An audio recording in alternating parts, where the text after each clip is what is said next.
હાલોલ નગરપાલિકા પાવાગઢથી લઈને 13 કિલોમીટર સુધીની વિશ્વામિત્રી નદીને પુનર્જીવિત કરવા માટે 75 કરોડ રૂપિયાનો પ્રોજેક્ટ અમલમાં મૂકવામાં આવ્યો છે। આજુબાજુના તળાવો અને ચેકડેમ સાથે કોતર લિંક કરવા માટેનું આયોજન કરવામાં આવ્યું છે। આ યોજનાથી હાલોલ તાલુકા તેમજ આસપાસના ગામોને પણ લાભ થશે। વિશ્વામિત્રી નદીના આ પ્રોજેક્ટમાં આજુબાજુમાં આવતા તમામ દબાણોને દૂર કરવામાં આવશે। હાલોલ મધ્યમાંથી જે પસાર થાય છે કોતર, એ ખરેખર કોતર નથી, એ વિશ્વામિત્રી નદી છે। તો એનું ડેવલપમેન્ટનો જે પ્લાન છે 75 કરોડ રૂપિયાનો, એ પ્રોજેક્ટ જે છે એ સરકારશ્રીમાં સાદર આપણે કરી રહ્યા છીએ।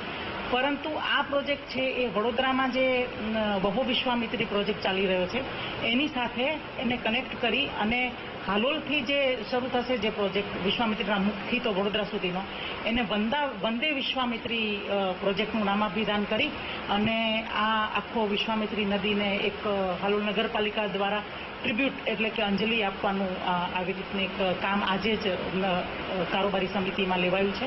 ગુજરાત સરકારમાં રજૂઆત કરી અને વંદે વિશ્વામિત્રીનો જે પાણી ભરાય છે કે પાવાગઢની તળેટીમાંથી વિશ્વામિત્રીનું પાણી નીકળે છે અને વડોદરા સુધી એ પાણી નીકળે છે અને એમાંથી આજુબાજુના તળાવા ભરવાના અને 13 કિલોમીટરનો એની કેનાલ જેવું બનાવી અને આ પ્રોજેક્ટ ઊભો કર્યો છે। એનાથી આજુબાજુ હાલોલ તાલુકાના આજુબાજુના ગામડાઓ જે છે એને પણ પૂરતું પાણી મળશે અને ગત વર્ષે જે તકલીફ પડી અને જે પૂરની પરિસ્થિતિ નિર્માણ થઈ એ પરિસ્થિતિને ધ્યાનમાં લઈ અમારા ધારાસભ્યશ્રીએ ગુજરાત સરકારમાં રજૂઆત કરીને આટલી મોટી માતબર રકમની ગ્રાન્ટ લાવી અને નગરપાલિકાને આપેલી છે અને આ નગરપાલિકાની દેખરેખ હેઠળ આ બધું કામગીરી કરવાની છે।